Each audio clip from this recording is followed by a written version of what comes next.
সন্দেশখালী কাণ্ডে এবার যথেষ্টই তৎপর সিবিআই, অর্থাৎ জাল গোটাতে যথেষ্টই তৎপর সিবিআই এবং তার জন্য আবারও ঘটনাস্থলে পৌঁছে যায় কেন্দ্রীয় এজেন্সি। শেখ শাহজাহানের ঘনিষ্ঠদের বাড়িতে যায় তারা এবং বয়ানও রেকর্ড করে। আরো বিস্তারিত জানবো, আমাদের প্রতিনিধি ঝিলম করঞ্জাই আমাদের সঙ্গে রয়েছেন। ঝিলম,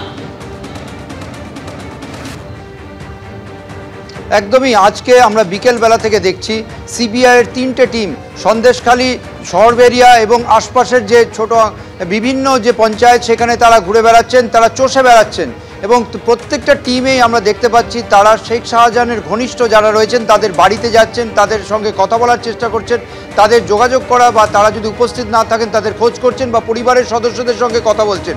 আমরা যে টিমের সঙ্গে ছিলাম সেই টিম প্রথমে যেটা গিয়েছিল তারা রাজবাড়ি এখানে পুলিশ ফাঁড়ি সেখানে গিয়েছিলেন, সেখান থেকে বিভিন্ন মানুষের সঙ্গে কথা বলে সেখানকার আধিকারিকদের সঙ্গে করে তাদের বের হন এবং বের হয়ে প্রথমে তারা যান হচ্ছে জয়ন্ত পাইক বলে রাজবাড়ি বাজার যে আছে সেখানে খোঁজ করতে। জয়ন্ত পাইক তৃণমূলের যুব নেতা বলে জানা গেছে স্থানীয় সূত্রে, তবে তার কোনো খোঁজ পাওয়া যায়নি। এরপরে তারা যান সুকমল সর্দার বলে একজন ব্যক্তির বাড়ি, যিনি এখনও সিবিআই কাস্টাডিতে আছেন। তাকে প্রথম বেঙ্গল পুলিশ এই যে 5 তারিখ ইডির ওপর যে হামলা, সেই হামলার জন্য গ্রেপ্তার করেছিল। তার পরিবারের সদস্যদের সঙ্গে কথা বলে বয়ান রেকর্ড করেন সিবিআইয়ের আধিকারিকরা। পরিবারের সদস্যরা আমাদেরকে জানিয়েছেন যে তারা সিবিআইকে এই বিষয়টাই বলেছেন যে তাকে গিয়াসউদ্দিন মোল্লা, যিনি সেখানের পঞ্চায়েতের প্রধান, তাকে ফাঁসিয়েছে। এই বিষয়টা সিবিআইকে তারা জানিয়েছেন এবং তারা এই তো সাক্ষ্য প্রমাণ দিয়েছেন যে সুকমল সর্দার বাড়িতে ছিলেন সেই সময়।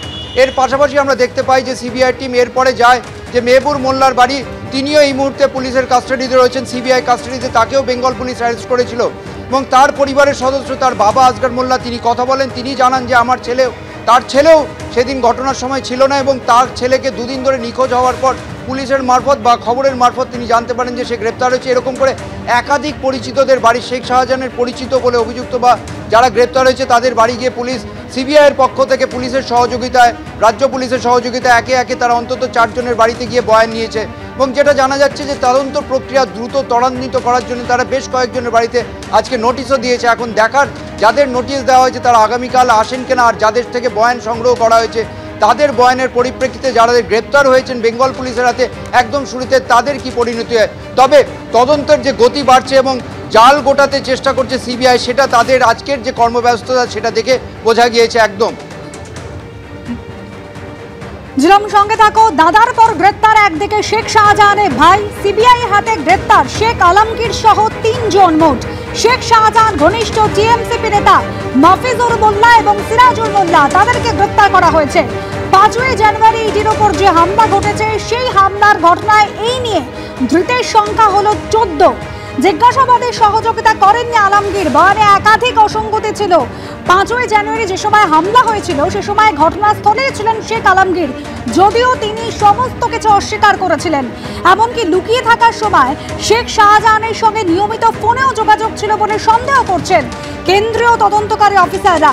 একই সঙ্গে একেবারে সন্দেশখালী কাণ্ডে জাল গোটাচ্ছে সিবিআই, ক্রমশ তৎপরতা বাড়ছে। ঘটনাস্থলে বিভিন্ন জায়গায় আজ গিয়েছেন কেন্দ্রীয় তদন্তকারী অফিসাররা।